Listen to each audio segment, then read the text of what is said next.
Hi friends, आज हम लोग एक्सरसाइज 4.3 का थ्योरी शुरू करेंगे। देखिए, इसका थ्योरी बहुत शॉर्ट है। बिल्कुल आसानी से हम लोग 5 से 7 मिनट में इसके थ्योरी को समझ सकते हैं। तो इस थ्योरी में क्या है, जैसे हमने त्रिभुज के क्षेत्रफल पढ़ा है, तो हमने अपने क्लास की लेवल से कई तरह का त्रिभुज का क्षेत्रफल पढ़ा है। जैसे आप लोग क्लास 10th में कोऑर्डिनेट ज्योमेट्री में त्रिभुज के क्षेत्रफल पढ़े हैं, उसी चीज को आज हम डिटरमिनेंट में यूज करके डिटरमिनेंट के सवाल को, त्रिभुज के क्षेत्रफल संबंधित सवालों को सॉल्व करेंगे। तो चलिए सबसे पहले हम शुरू करते हैं थ्योरी। तो यहां पर देखिए, आपको त्रिभुज का क्षेत्रफल, यानी आप एक तरह से बोल सकते हैं एप्लीकेशन, त्रिभुज का एप्लीकेशन, यानी त्रिभुज का एप्लीकेशन में ही आता है त्रिभुज का क्षेत्रफल, मिनोर, कोफैक्टर, ये सब आपका एप्लीकेशन में आता है डिटरमिनेंट का। तो देखिए, अब हम लोग इसमें सबसे पहले जानेंगे कि त्रिभुज का क्षेत्रफल क्या है। त्रिभुज का क्षेत्रफल, देखिए, किसी त्रिभुज के क्षेत्रफल का शीर्ष दिया हो, यानी किसी त्रिभुज में 3 शीर्ष होते हैं ए बी सी, अगर ए बी सी तीनों शीर्षों के नियामक दिया हो तो उस चीज को डिटरमिनेंट में कैसे यूज करेंगे। जैसा हम यहाँ पे डेफिनेशन लिखते हैं कि यदि किसी त्रिभुज के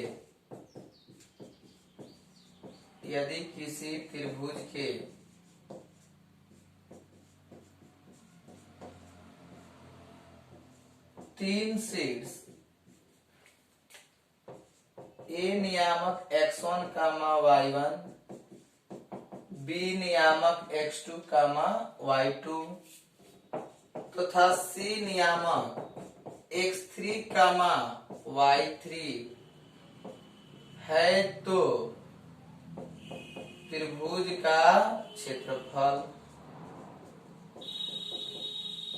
है। तो त्रिभुज का क्षेत्रफल, यानी आप लोगों ने त्रिभुज का क्षेत्रफल का सूत्र पढ़ा है।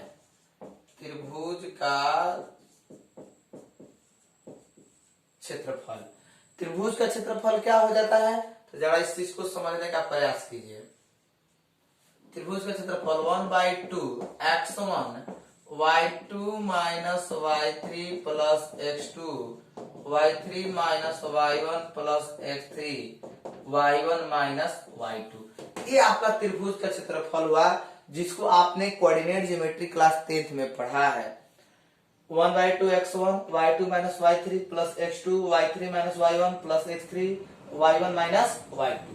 अब इस चीज को हम लोग को सॉल्व करके इसको डिटरमिनेंट में कन्वर्ट करना है। तो देखिए, डिटरमिनेंट के लिए क्या होगा, 1/2 x1 y1 x2 y2 x3 y3 और यहाँ पे 1 1 1 डाल देंगे। अगर आप इस चीज को सॉल्व कीजिएगा ना, आपको इतना का रिजल्ट मिलेगा। अगर आप इस चीज को सॉल्व कीजिएगा, इतना रिजल्ट आ जाएगा, यानी ए रिजल्ट इस रिजल्ट के बराबर है। तो ए आपका डिटरमिनेंट का फॉर्म हो गया और ये आपका ट्रायंगल जो कोऑर्डिनेट निकालने का फॉर्म हो गया। तो हम लोग इस चीज को यूज करेंगे डिटरमिनेंट में। जैसे किसी डिटरमिनेंट में अगर 3 गो शीर्ष दिया है और तीनों शीर्ष को बोले कि आप त्रिभुज का क्षेत्रफल ज्ञात करें, तो हम आसानी से इस सूत्र को अप्लाई करेंगे, हमारा रिजल्ट निकल जाएगा। तो ये हो गया त्रिभुज के क्षेत्रफल, यानी आपसे बोले कि आप किसी त्रिभुज के 3 शीर्ष हैं, 3 शीर्ष इतना इतना और इतना इतना इतना इतना है, तो आप इसका क्षेत्रफल ज्ञात करें। तो क्षेत्रफल आसानी से आप देख सकते हैं, यहाँ पे x1 y1 आपको मिला है, x2 y2 मिला है, x3 y3, सबको यहाँ पुट कर देंगे और इसको एक्सपेंड करना आपने पिछले एक्सरसाइज में सीखा है, तो वैसे एक्सपेंड कर देंगे तो आपका रिजल्ट आसानी से मिल जाएगा। तो इसी थ्योरी में एक और बात आती है, त्रिभुज के संरेख होने का शर्त। तो देख लीजिए, इसमें त्रिभुज के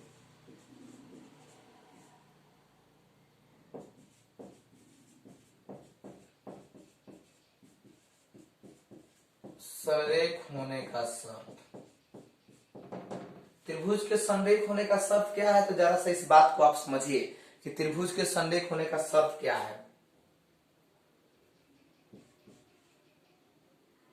शर्त है कि त्रिभुज का क्षेत्रफल बराबर 0, यानी किसी त्रिभुज का क्षेत्रफल निकाले, जैसे इसका क्षेत्रफल निकाले, अगर इसका क्षेत्रफल 0 आ गया तो वो आपका त्रिभुज संरेख है। यानी कि देखिए, हम लिख सकते हैं त्रिभुज का क्षेत्रफल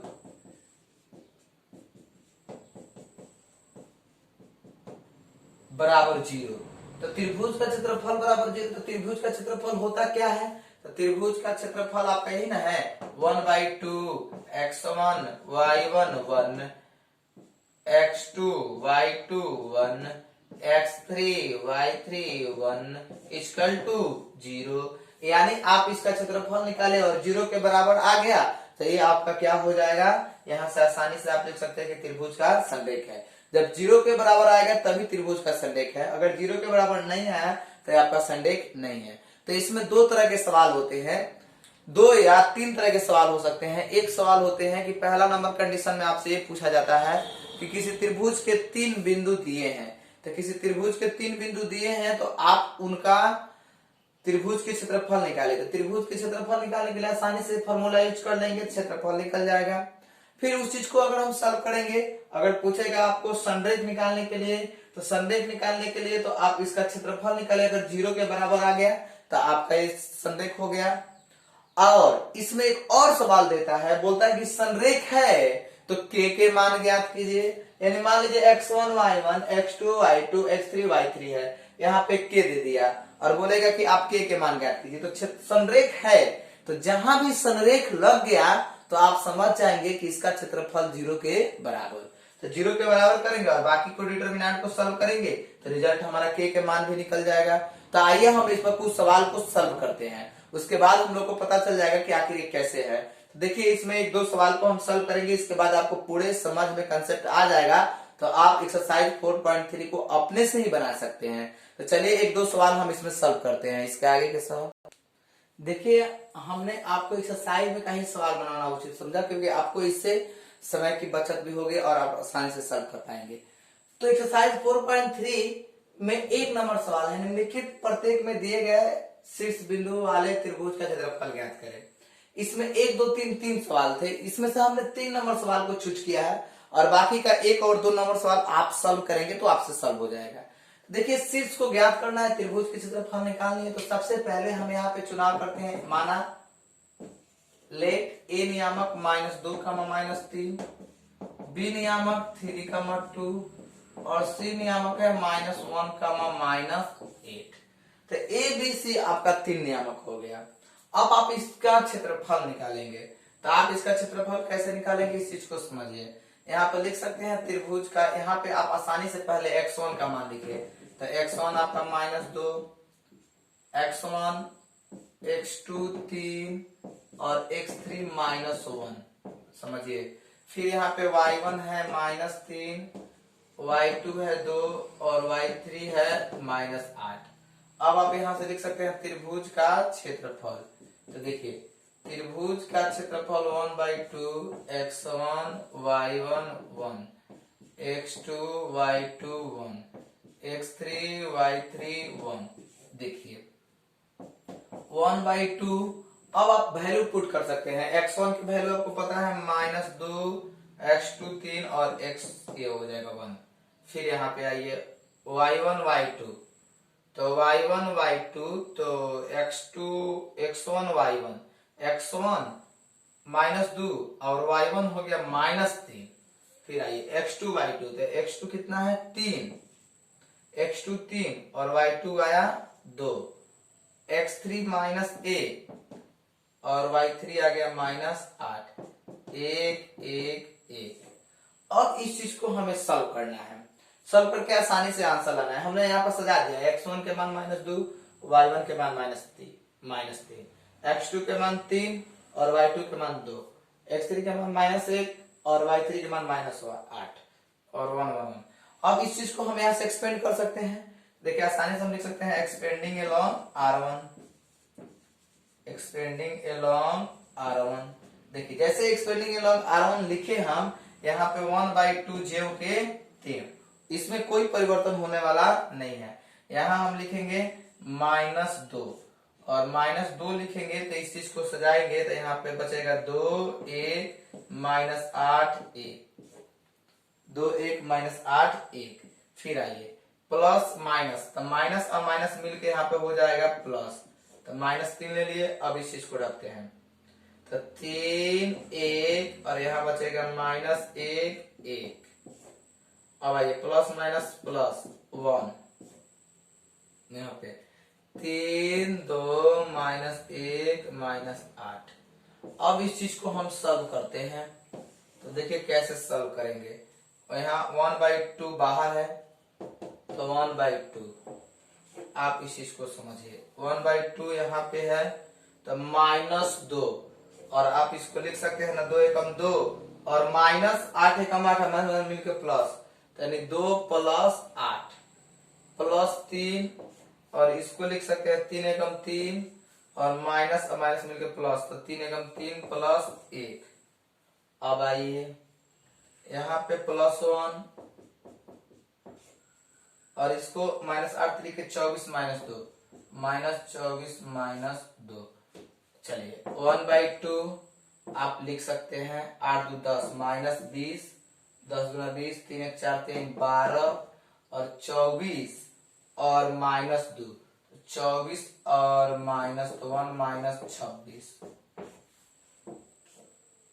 देखिए 24 8 3 के -24, अब माइनस मिल के प्लस, तो 24 में से 2 जाएगा तो 22 बच जाएगा, -22 बचेगा। 3 माइनस में मिलकर प्लस और 2 माइनस में मिलकर प्लस। चलिए तो 1/2 -20 + 12 -22। आप इस चीज को गुना कर सकते हैं। 1/2 20 और 22 42 -42 + 12, तो 1/2 आप देखिए -42 में से 12 जाएगा तो माइनस कितना हो जाएगा 30, तो -30, लेकिन डिटरमिनेंट से बाहर निकलता है तो ये क्षेत्रफल कभी भी पॉजिटिव आता है, तो यानी इसको लिखेंगे 30 और काटेंगे तो 15 वर्ग इकाई। वर्ग इकाई लिखना जरूरी है क्योंकि हम निकाल रहे हैं आपका क्षेत्रफल। तो इस तरह से हम लोगों ने इस चीज को देखा, यानी आपका आ गया 15 वर्ग इकाई। तो 15 वर्ग इकाई आ गया, इसमें बाकी के बहुत सारे सवाल हैं जिसको आप सॉल्व कर सकते हैं। तो मुझे पूरा विश्वास है कि आप जरूर इस बात को समझे होंगे और समझ के आप अपने कॉपी में इस चीज को सॉल्व करेंगे। तो चलिए अब इसके आगे हम एक संरेख वाला सवाल भी देख लेते हैं, आखिर संरेख वाला क्या शर्त है। इसका आगे संरेख देखिए, यहाँ पर दिया है 2 नंबर, एक्सरसाइज 4.3 का 2 नंबर सवाल है। दर्शाइए कि बिंदु a b + c, b c + a और c a + b संरेख है। तो अभी हमने संरेख का शर्त पढ़ा है कि त्रिभुज का क्षेत्रफल बराबर 0। यदि त्रिभुज का क्षेत्रफल बराबर 0 आ जाएगा तो त्रिभुज का क्षेत्रफल जो है 0 के बराबर अगर आ गया तो वो संरेख हो जाएगा। तो इस चीज को हम लोग को सॉल्व करना है। तो सॉल्व करने के लिए देखिए हम यहाँ पे लिखेंगे a नियामक है, तो यहाँ x1 के मान a मिला, x2 के मान b मिला और x3 के मान c मिला। यहाँ y1 के मान b + c मिला, y2 के मान आपको c + a मिला और y3 के मान आपको a + b मिला। और संरेख होने का शर्त आप जानते ही हैं, अकॉर्डिंग टू क्वेश्चन। तो अकॉर्डिंग टू क्वेश्चन पहले हम लोग सो डैट में देखेंगे, संरेख लेके चलना है तो देखेंगे त्रिभुज का क्षेत्रफल।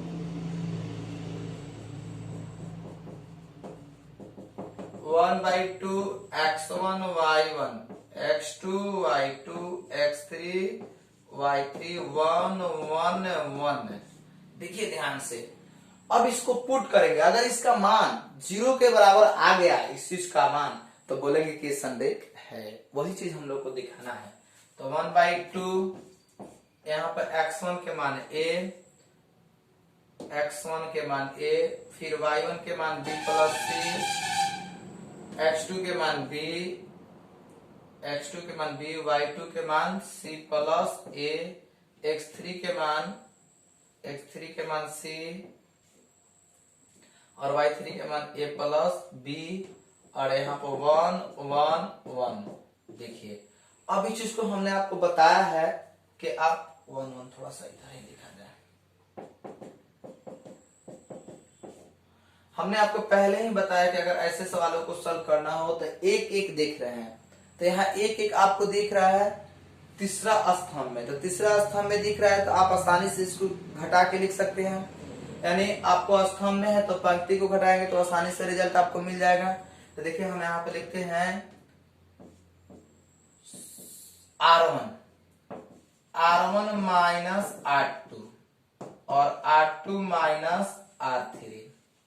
इससे क्या होगा कि आप आसानी से इस चीज को सॉल्व करते देखिए a minus b plus C minus C, तो यहाँ पे b प्लस सी अब माइनस सी माइनस ए, तो c प्लस सी माइनस सी कट गया तो आपका बच जाएगा b माइनस ए। यहाँ पे एक में से जाएगा तो 0, यहाँ b माइनस सी मिला और यहाँ पर c प्लस ए माइनस सी, तो यहाँ पर c प्लस ए माइनस प्लस माइनस कट गया तो यहाँ पर हो गया c माइनस बी और यहाँ हो गया 0, c a प्लस b 1। अब आइए अब इस चीज को हम लोग को सॉल्व करना है। यहाँ पे R3 नहीं C3 को अगर एक्सपेंड करेंगे तो रिजल्ट मुझे लग रहा है कि मिल जाएगा। तो चलिए हम C3 को सॉल्व करके देखते हैं कि C3 को सॉल्व करने से क्या रिजल्ट मिलता है। जैसे कि A B C B, तो यहाँ भी C B A B मिल रहा है, रिजल्ट मिल जाएगा आसानी से। तो expanding along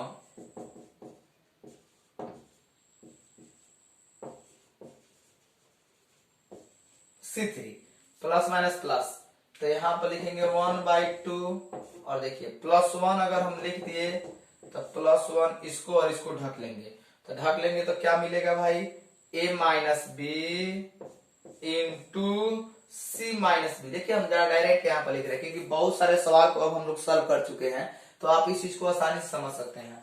a minus B C minus B minus यहाँ पे b माइनस ए और यहाँ लिखेंगे b माइनस सी। चलिए जब 1/2 और इसको जब गुना करेंगे तो a में c से गुना करेंगे तो यहाँ मिलेगा ac minus A B minus B C plus B square minus बाहर। यहाँ गुना करेंगे तो b में b से गुना करेंगे तो B square minus B C minus A B plus A C. अब आइए 1/2 A C minus A B minus B C plus B square minus B square plus B C plus A B minus A C. अब आप इस चीज को यहाँ पे देख सकते हैं कैसे हम लोग सॉल्व किए हैं। आप इसको कटा सकते हैं ए सी, तो plus A C minus A B plus A B B C minus plus cancel हो गया, यानी 1/2 गुने 0 इक्वल टू 0। तो देखिए जैसे ही 0 आया यानी इस त्रिभुज का क्षेत्रफल 0 के बराबर आ गया, अतः ये त्रिभुज का क्षेत्रफल जो है क्या है समरेख है। तो यानी सो डैट यहाँ पर लिख सकते हैं क्योंकि इस त्रिभुज का क्षेत्रफल क्या है 0 के बराबर है। तो इस वीडियो में हम लोग बस यहीं तक सॉल्व किए हैं और थ्योरी प्लस 2 सवाल को सॉल्व कर चुके हैं।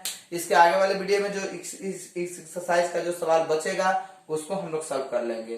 तो आप इस पूरे चीज को अपने कॉपी में नोट कीजिए और समझिए और इसको बनाने का प्रयास कीजिए। आपसे भी ये सवाल बनेगा। अगर आप अदर प्रकाशन का बुक अपने घर में रखे हैं, KC सिन्हा हो, RD शर्मा हो, एलुसेंट, उससे भी बनाने का प्रयास कीजिए, ज्यादा से ज्यादा आपको बेनिफिट होगा। तो चलिए फिर मिलेंगे हम आपको अगले वीडियो में।